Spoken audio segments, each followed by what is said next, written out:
Welcome back, everyone.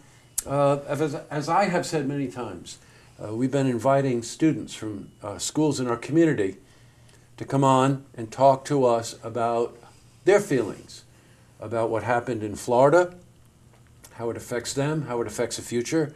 And as I'm sure you will all agree, a lot of students are really doing something about this and trying to make it stick. Today, for instance, we just got news that a school in Maryland, Great Mills, Maryland, had a shooting today. And, you know, what is it going to take to affect change? Well, joining me today are two people that are going to be responsible for helping. This is Annabel Gregg. Welcome, Annabel. Hi. Very nice to have you here. And Chloe Littel. Hi. Welcome, Chloe. Very nice to have you here. Thank you. They represent Greenwich High School, right outside of Saratoga.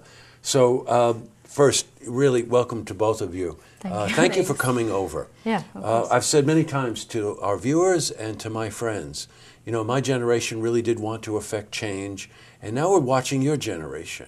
And we see that there's a real possibility that change can happen for the better of the whole community if what you're starting sticks, and you are really able to do it. So I want to ask you, I'll ask you first, Annabel, why are you involved in this? After the Parkland shooting, I think a lot of people in my generation felt the same sort of way. They were just, they were angry more than sad almost, because it's been almost 19 years since Columbine, and it feels like the same thing is happening like almost every week. So I guess I emailed senators, I looked for ways that I could get involved, and then I came across all these walkouts. And it seemed like almost a parallel to like the 60s and all these just civil rights movements and stuff, and it seemed like an important thing to get involved in. And yeah, in an effective way, right? Yeah, bring it around to our school. I hope so. Yeah. Did you feel the same way? Yeah, I've always kind of felt this way about like gun control and like violence in schools, and it just really spoke to me, and you know, Annabelle really helped to like bring it all together. So So you two were primarily responsible for organizing the walkout that happened on March, was it 14th, correct? Yeah. Yes, that's right. You had quite a nice response from the school too, didn't you? Yeah, like 100 students, I think, which Wow. is a fifth of our school population. So Right, Greenwich is a small community. For 100 students to come out and show support, that's quite impressive. Let's run down some of the things that I'm hearing about. First and foremost, people will want to know how you feel about protecting Second Amendment rights. How do you feel about that? I feel the Second Amendment is absolutely a right that should be protected, but I think that it should simply be more difficult to buy a gun in like this country. I feel like it's too easy. It's too easy to hold this thing that can kill children, can kill adults, can kill women. You know, that are built to kill children, like not to kill children. or not children. No, I think what you're referring to, right, Annabelle, is the idea that if you're talking about semi-automatic weapons, Yeah, right, those are a a big target, I guess. Right. Now, why would you say that? I think when we go after gun control, I think people's first thought is, oh no, they're coming for my hunting guns, whatever they want. But that's not really what we're talking about. We're talking about weapons that were built to kill people as fast as they could, and that's not something a citizen needs ever.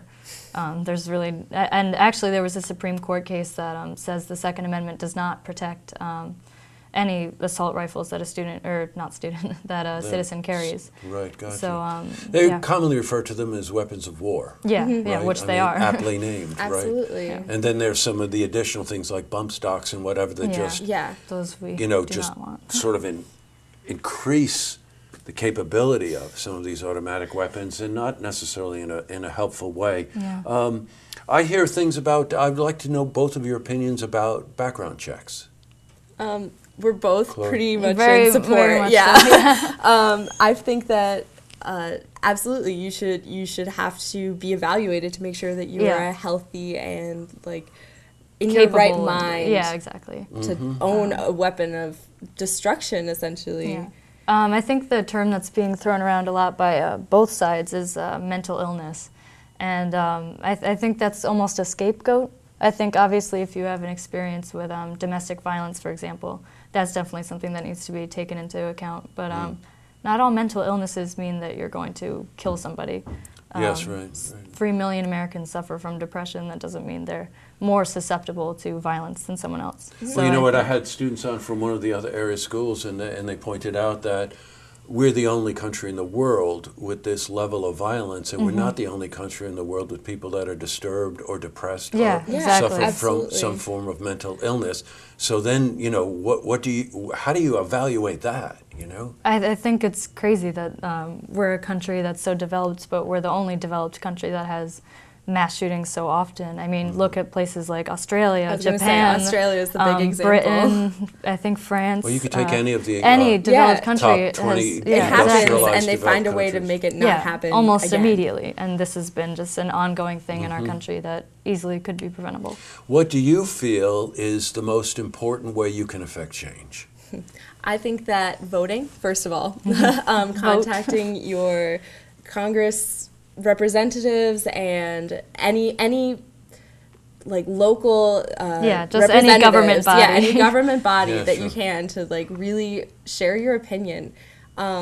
The public does have a voice, and I think it's really important. Especially us kids. Like, I can't even vote yet. But there's still things we can do. Yeah, like this will be the first election that I will be able to vote in, and I'm quite excited. Yeah, well, that's a very sacred right in our country. Yeah, absolutely. As you it's know, important. and that you know, you can talk about any number of possible solutions to this problem. The most powerful one is voting. The students in Florida have made quite an issue of that. Yeah. That's one You of know, the big you ones. accept certain money from organizations that promote this kind of violence, we're voting you out. Well, that's a very powerful tool. It's scary. It's cool. What's coming up next? What about April 20th, the anniversary of Columbine? That one we're really excited about. We have our all-day walkout.